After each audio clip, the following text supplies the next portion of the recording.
Good afternoon, I'm Malcolm Jordan and this is your Midday News Fix for Wednesday, the 1st of October. More government cash for the 3 Crown-controlled gentailers.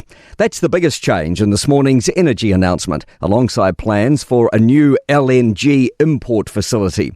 Energy Minister Simon Watts says a report concluded sector players weren't confident they could ask the government for money to fund new generation projects. He says increasing capital and creating an LNG backstop for dry years will help the market. Some of the changes that we are announcing here will have an immediate effect. What I can guarantee is that the result of the actions that we're implementing will have downward pressure in the context of that price point for New Zealand consumers. And Watts says big power companies have already been banned from giving themselves supply discounts not offered to others. He says unbundling the sector wouldn't solve anything. The splitting of the gentailers is good politics, but it's not good policy. The major issue we're dealing with here is the investment in energy sources has not been happening. Kiwi clinical psychologist, media celebrity and author Nigel Latter has died a year after being diagnosed with stomach cancer. His families shared the news this morning, saying the 58-year-old fought with enormous bravery.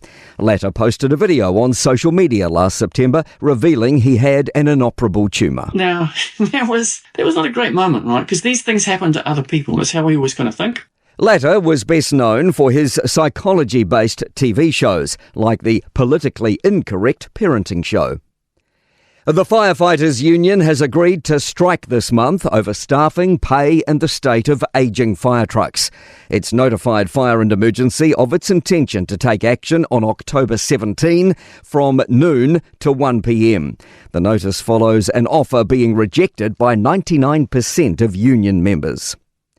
The US President has threatened mass firings of federal workers if a government shutdown goes ahead.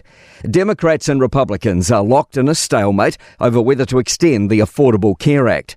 Federal funding expires at 5 p.m. unless Congress agrees on a deal.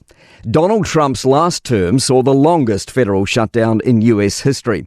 He's threatened Democrats with major cuts if things shut down, accusing them of taking a huge risk. We can do things during the shutdown that are irreversible, that are bad for them and irreversible by them, like cutting vast numbers of people out, cutting things that they like, cutting programs that they like.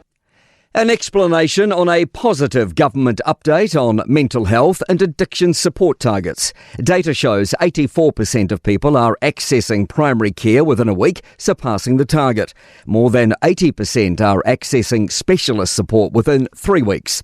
Clinical psychologist Dr. Dougal Sutherland says having goals may have helped earmark need. We're still not training the promised 500 more per year. That was one of the targets, so not sure if it's more people, but perhaps more efficiency. I would imagine that there'll be targeting of funding towards those areas. To sport, 2 football defeats in the space of 4 days for Liverpool. They've been beaten 1-0 away by Turkish club Galatasaray in the Champions League, following their loss to Crystal Palace in the Premier League. The New Zealand under-20 men's team have beaten Egypt 2-1 in their second match at the Age Group World Cup in Chile. And world men's tennis number 1, Carlos Alcaraz, has won the Japan Open, his 8th title of the year.